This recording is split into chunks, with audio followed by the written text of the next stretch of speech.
ഞാൻ Jolly Shaiju Adappally, Ernakulam Saint Mary's prayer മിനിസ്ട്രിയിൽ നിന്നും. സുഭാഷിതം 13:6. സത്യസന്ധമായി പെരുമാറുന്നവനെ നീതി കാത്തുകൊള്ളും, ദുഷ്ടനെ പാപം നിലംപതിപ്പിക്കുന്നു. ഞാനൊരു കഥ ഓർക്കുകയാണ്.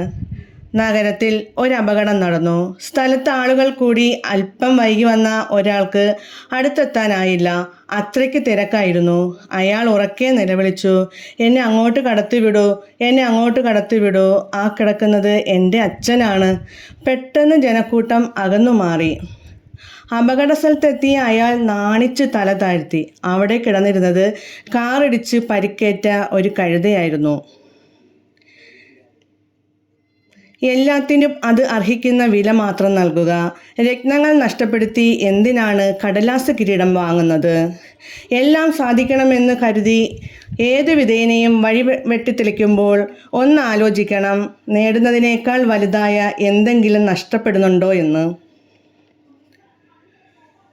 ഒരാളുടെ ജീവിതത്തെ വിലയിരുത്തേണ്ടത് അയാൾ എന്തൊക്കെ സമ്പാദിച്ചു എന്നതു മാത്രം അടിസ്ഥാനമാക്കിയല്ല, അവനെ അടുപ്പിക്കാൻ അയാൾ എന്ത് വില കൊടുത്തും എന്നതുകൂടി കണക്കിലെടുത്തു വേണം. ആൾക്കൂട്ടമുള്ളിടത്തെല്ലാം അർത്ഥമുണ്ടാകണമെന്നില്ല. ആൾക്കൂട്ടം എപ്പോഴും ഒരു സാധ്യതയല്ല, ചിലപ്പോൾ അത് ബാധ്യതയുമാകും.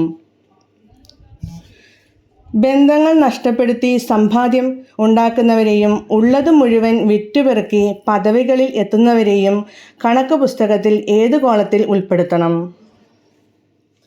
സുഭാഷിതം 11:3. സത്യസന്ധരുടെ വിശ്വസ്തത അവർക്ക് വഴി കാട്ടുന്നു, വഞ്ചകരുടെ വക്രത അവരെ നശിപ്പിക്കുന്നു. ആമേൻ.